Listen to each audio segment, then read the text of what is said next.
Hey, all right, class. Welcome to a quick class I'm going to give on MLA formatting and style guides. Since some of the class seems to have some trouble with this, I understand we're not an English class, but part of being in college is writing academically. And writing with an academic matter means you have to follow one of these style guides. In this school, we've chosen MLA.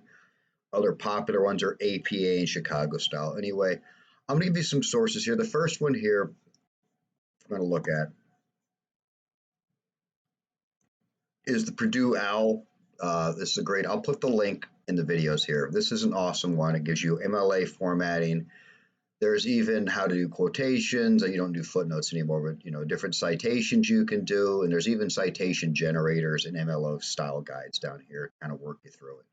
Another great one is EasyBib. Again, this will help you through citation generation, your bibliography pages, and it does show you how to format a MLA.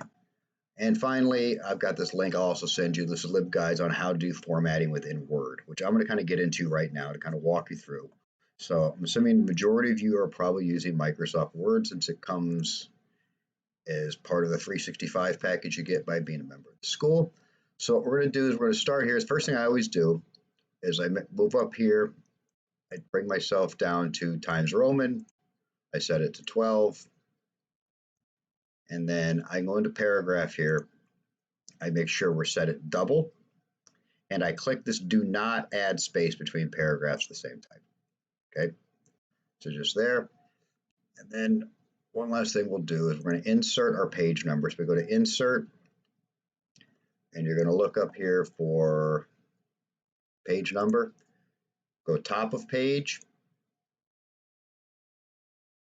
pick plain number 3. It sits up here. Then just type in your last name with a space, hit enter, and just snap your way out of the header. Now that'll give you a new page number with your name. And this is the page number requirement for MLA. The next thing you're going to put up here would be your name. So I'm going to write this in my paper. And then you're going to give your professor's name. Now you can either write professor or you can write doctor, whichever one they choose, whatever one you prefer. Just, Dr. Larson. Our class is operating systems. And the date format is as such. So today's the 4th of February. So you have to write out the entire date and then the year, comma, the year. Okay, so that's date formatting. Next step you have to do is your title. So what I've got here is, this we'll call it the lab 1. And you're going to put it there, highlight it, and you go up here and you'll hit centered. There you go. Now we come down to our paragraphs. Now all we had to do was write two sentences on Moore's law, and what we think of it is it's still existent. So the first thing a lot of people are missing is this. You have to indent. Okay, remember, this is not a text message. This is not an email to your buddies. This is not a Instagram or an X or Twitter post. This is an academic paper. You have to indent. We have to start with capitals. We need punctuation. We need all those types of things here, We'll just say Moore's law is a law in computer science, which I actually don't have to capitalize at that point. That's only if it's a department that we capitalize. And then we sit there and say, Moore's law discusses how fast processor speed will grow.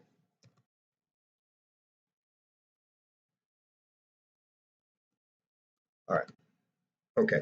Now, if you have a quote in here, you definitely have to use a citation. But we're going to go ahead and we're going to pop down now to the works cited. So first things first, I want to point out that yes, in the sources I'm giving you here, like EasyBib and Purdue OWL, they have citation generation for you. But in our Raritan Valley articles here, you just pick on an article, find an article I picked here, then you can hit this button down here, right here to the right,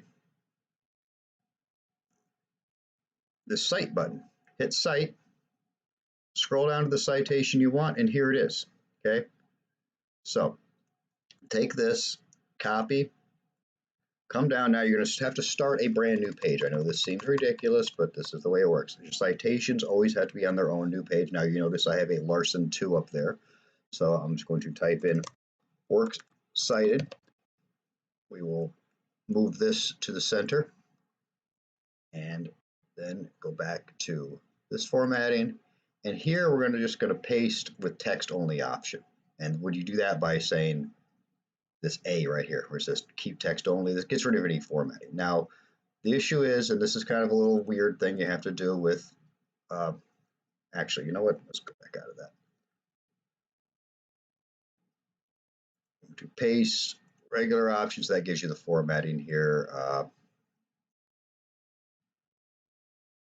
Okay, yeah, so paste text only. Then we're going to go through and we're going to make some changes real quick. But first, this is kind of a little glitch. So if you can't actually make a space in that part right there, because you need to indent this.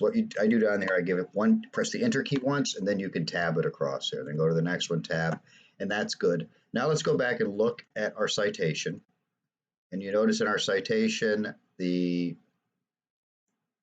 materials, science, and semiconductor processing, that's the article, and the executive host, they are both italicized. So we're going to make sure we do that, okay? So you go in there, press across there, hit your italics button, and this Invesco host, all right? So now, I know since you only have one source here in this one article, you maybe not have to, but it never hurts. I promise you, it never ever hurts to oversight. So what we've got here is the date, the author. So you're just going to go up here in the insight citation, you press quotes, you put the author's last name if there's one author, and then the date, okay, with a comma. If you have a quote, you're going to have to put more quote information. If you need to know about that, go ahead back into one of the ones I've given you here, like the MLA OWL, and they have formatting quotations, that whole thing right there. But this right here, this is not, there's no option here. If your paper is not formatted like this going forward, you're just going to get it kicked back at you, okay? You need to format. That means it's double spaced. You need to have headers. You need to have your page number. You need to have works cited. And you need to have everything in order here, including the way the date lined up, the whole thing. This is the format, it's MLA, and it's the requirement for the college. Again, the Purdue OWL site will show you here the same thing I'm saying. Here's your last name of the date, name, professor. Some of you people have got the wrong professor name. You're turning papers in with a Professor Brewer. I know that was in the example, but that's the other professor. At least, pay attention to who you're sending the paper to. The class name, indent, use indents. Indent each paragraph, spacing properly between there. This is important. This is academic writing. If you try to go on to a four-year college and you're not writing it this way, so your papers are just going to get kicked back at you. Regardless of how well your thought-out processes are, if you're not meeting the format, then it's just not going to work. Okay? Thank you very much.